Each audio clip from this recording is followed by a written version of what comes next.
guys, my name is Lexi and welcome back to my channel. So today I will be sharing with you 7 books that make me happy.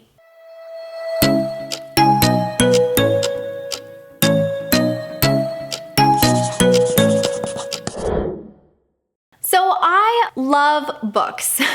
Duh. We all know this by this point. I read lots and lots of books, and I love all different types of books. Some of my favorite books in the entire world are the books that make me feel the most. When I read Song of Achilles, it ripped out my heart and absolutely shattered it. It was beautiful. The ending was stunning, but I cried so much during that book. Sometimes the emotions can just be a lot. I'm a person who, if I read all of these tragic and sad endings, after a while it definitely affects me and it makes me a little bit sad. So I try to balance things as much as possible with happy, light, fluffy books, with books that make me feel all the feels. So today I just wanted to recommend 7 books that I think that you hopefully will like that have made me happy. The first book I want to talk about is Love and Gelato, and this is by Jenna Welch. I love this book. This is a young adult contemporary. It is set in the setting of Italy. Yes, it takes place in Italy. That's what I'm trying to say. It starts off kind of sad, actually. Lena's mother has just passed away from cancer, and her dying wish is to send her daughter to Tuscany to spend the summer with her estranged father. While she's over there, she discovers her mother's diary. She gets to kind of read about the summer that her mother fell in love with her father. And her mother's story actually parallels Lena's story, because as Lena is there, she ends up kind of having a little bit of a summer romance as well. It is the cutest thing in the entire world. I am telling you, it has got Italy, it has got travel, it's got friendships and adventures,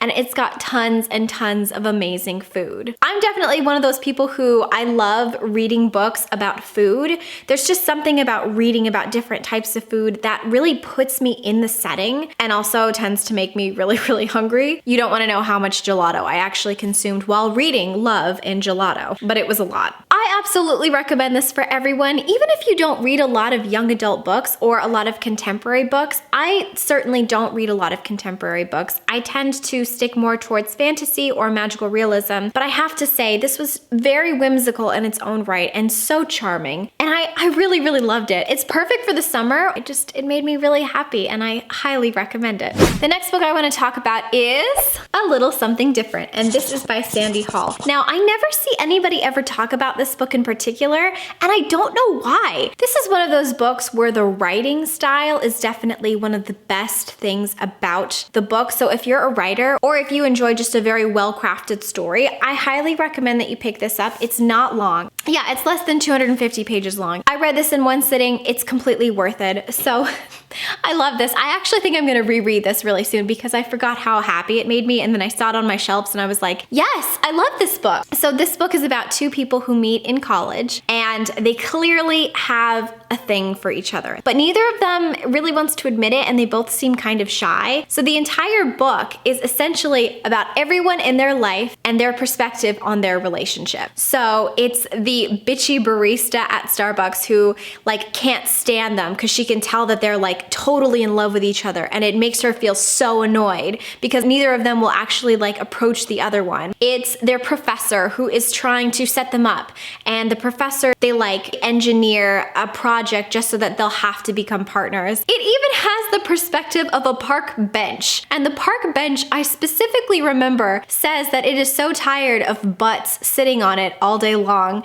And when I read that perspective, I was just laughing uncontrollably. I thought it was so cute. You're not gonna get anything super deep from this. It really is just a light, contemporary, fluffy, happy read. And let me tell you, it's so worth it. It's so cute. It will completely brighten your day and lift your mood. It makes me really happy, and I'm definitely going to be rereading it very soon. The next book I want to talk about, I'm sure you've heard because it's very popular here on BookTube, and that is Carry On by Rainbow Rowell. And I'm very excited because she is also coming out with a sequel to this later this year. So this is about 2 boys boys, Simon and Baz, and they are roommates at this like magical boarding school. Definitely think Hogwarts. It's okay to think Hogwarts. They seem to hate each other, but it's kind of like a love-hate relationship trope kind of a deal, which I happen to love. The whole thing is very magical, but it's not a very deep story necessarily. It's more just like this fun, funny, it almost reads like a contemporary, even though it is definitely like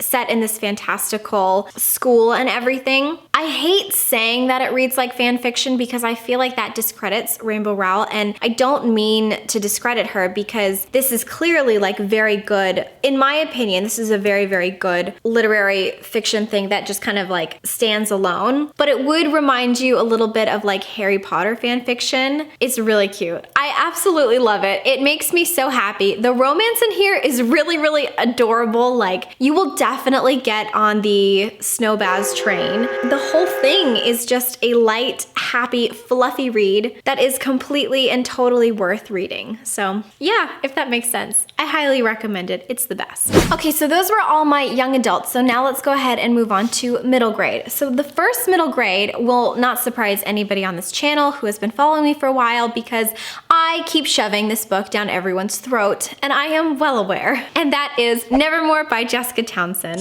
This book is amazing. It's amazing. It's a 5-star read, and I don't care if you've never read a middle grade before in your life, you absolutely need to pick this book up. If you're having a bad day, if you're in a reading slump, whatever is going on, read this book. So this book is about a girl named Morgan Crow, and Morgan unfortunately has been born to a family who I'm not a fan of. She is essentially blamed for everything wrong that happens in this town. She's also cursed to die on her 11th birthday. But on her 11th birthday, a man named Jupiter North swoops in, comes and rescues her, and he takes her away to a place and enters her into these trials where she can try to get into a society called the Wondrous Society. It's very like fast-paced in my opinion. You're kind of following her through all these trials, and I loved the trials aspect of this book. It is funny, it is charming, whimsical, wonderfully well written, wonderfully crafted. It's almost impossible, I think, to not fall in love with this story and the characters,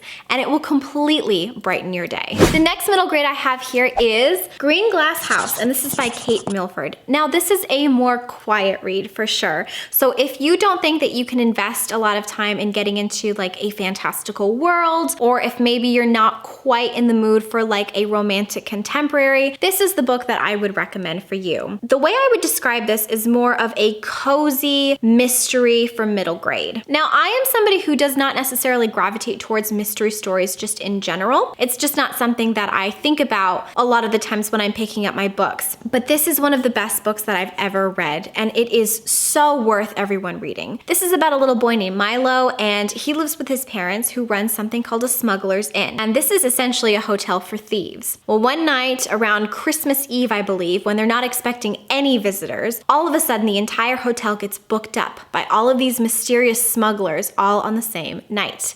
And Milo suspects that there is a reason they are all there, and they are all in something big together. And so it's kind of just his way of like delving into things and trying to figure out what's going on. It's so cute. It's so cozy and warm. It's perfect actually for the wintertime. It's really a wonderful story, and it is a very happy story, I would say. Like, there are a couple sad things that happen in it, but for the most part, it's just gonna lift your spirits. It definitely made me happy. I just love middle grade, and I thought Kate Milford killed it with this one. Okay, I've got 2 adults, and then I guess we're done. Next, I have Stardust, and this is by Neil Gaiman. This is about a boy named Tristan, and Tristan is in love with a girl named Victoria. One night when he is with Victoria, they see a star fall across this place called Wall, and he tells Victoria that he is gonna go and get the star, and that's essentially how he's going to win her heart. So he decides to go on this huge journey where he goes across Wall into a fairyland, and once he crosses Wall, he sees witches and princesses and princes, and there's all of these different dynamics and subplots that are all incorporated very, very well. Neil Gaiman does just the best job at kind of making even a fluffier, lighter read very complex.